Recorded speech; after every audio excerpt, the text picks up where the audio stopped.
Hey, what's going on? Well, in this video I want to talk a few minutes about my wedding after ceremony dance party package. And if you saw my last gig log last weekend, that was what that gig was. It was a wedding after ceremony dance party, and I've had a lot of people who have emailed me and asked me what is the difference between that and a wedding reception, and I'm going to explain that to you, and we'll talk about that. And I'm also going to tell you how I'm thinking about revamping that wedding after ceremony dance party package, okay? But first, let me give you a little history on the wedding after ceremony dance party. Now, a few years ago, I started having brides that would call me up or email me, and they would ask me if I was, about my wedding packages, what we had to offer in our wedding reception package. And at that time, I was offering 3 packages. I had, the regular wedding reception package. Then I also had a party package, which was designed for like Christmas parties and backyard barbecues, that sort of thing, Sweet 16 parties. And then I had a school dance package, which was designed for school dances. So that was it. That was the only 3 packages. Those are the only 3 packages I had to offer at that time.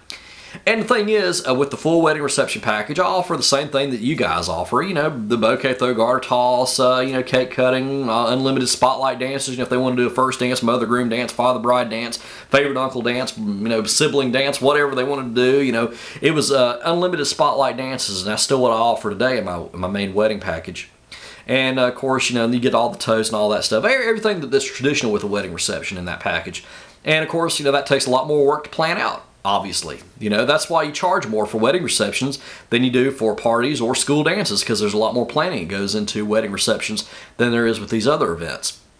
But here's the thing, I started getting a lot of calls from brides who would tell me, stuff like, well, I'm on my 2nd or 3rd marriage, and I'm not really going to use all the events that you have in your wedding reception package. Do you have anything that other than that you can offer us for a wedding reception?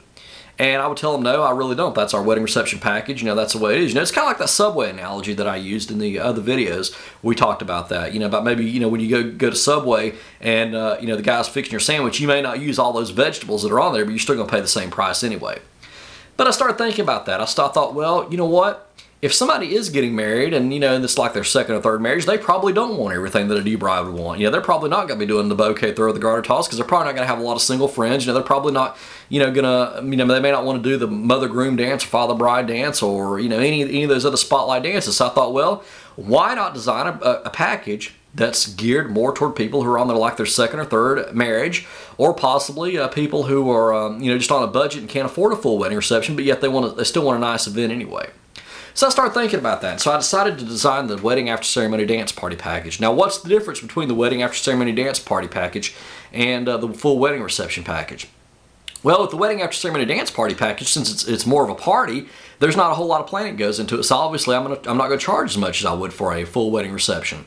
And, it gears more toward partying and dancing as opposed to a regular wedding reception, which gears more toward, the traditional wedding reception events.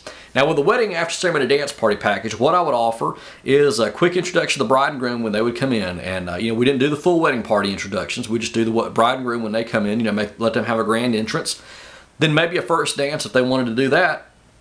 And then toast or speeches, and that's it. That's all I offered that. There was no bouquet throw, there was no garter toss, there was no father bride dance, no anything else, and then it was just dancing and partying the rest of the evening, even throughout dinner if they wanted to do that. So, we started offering that, and I started getting, some bookings from that, because I did, this is Florida. We're going to have a lot of older people here that, well, I shouldn't really say older, but let me just say older as far as brides are concerned, okay?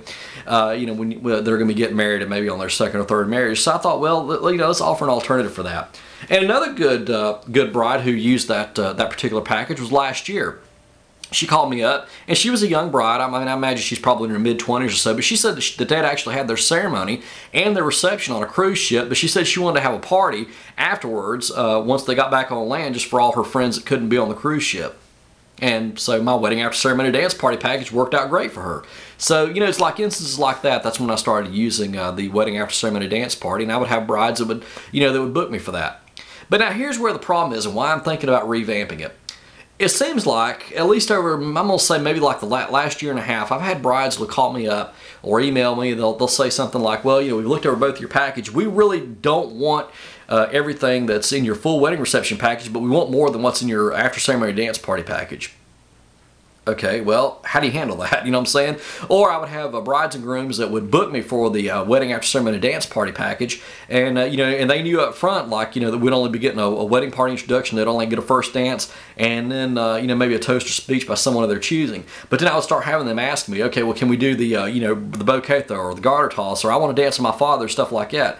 And you know, by the time they would tell me everything that they wanted, we were already up to the what I'd be doing for the full reception package. Okay, so in a sense, they're paying for an after ceremony dance party package, but I'm having to do the same exact amount of work that I have to do for a full wedding reception. And so I started thinking about that for a second. I thought, well, you know, we really can't do that. You know, and I feel bad having to tell them, no, you're going to have to upgrade to the package because you know, that's not offered in that smaller package. So, you know, to keep that from happening, here's what I've decided to do. And this is something I'm still brainstorming with, but I've decided that I'm going to revamp the wedding after ceremony dance party package and just not offer any traditional events in it at all. And basically what I would do is we would just get just a quick introduction to the bride and groom, and that's it. And then it's just partying and dancing the rest of the evening. And in that way, they can't, you know, come back and say, you know, we want, you know, father, bride dance, all this other stuff. I can say, well, we offer that in our other package. You see what I'm saying on that? Because I mean, like I said, I could see from their point of view that they were getting a good, you know, thinking they were getting a good deal on that. You know, that they would order the cheapest package and then try to add things onto it, you know, so that they can get everything that's in the other package for the cheaper price. You see what I'm saying? And you know, it just doesn't work that way. So anyway, that's why I'm thinking about revamping it, and I think that might help out. And you know, and if they come back to me and say, well, you know, we'd like to get the wedding after ceremony dance party package, but we want a first dance, we want a father bride dance, we'd like to have a bouquet throw, I can say, well, I'm sorry, but that's only offered in the full wedding reception package. So anyway, that's the difference, and that's what I'm thinking about doing. So I just thought I'd just do a quick video on that. Okay. Alrighty, well, we got more vlogs coming up. We got more gig logs coming up. Wedding season's getting ready to start, so look for more gig logs to come right here on this channel. So until next time, practice and enjoy.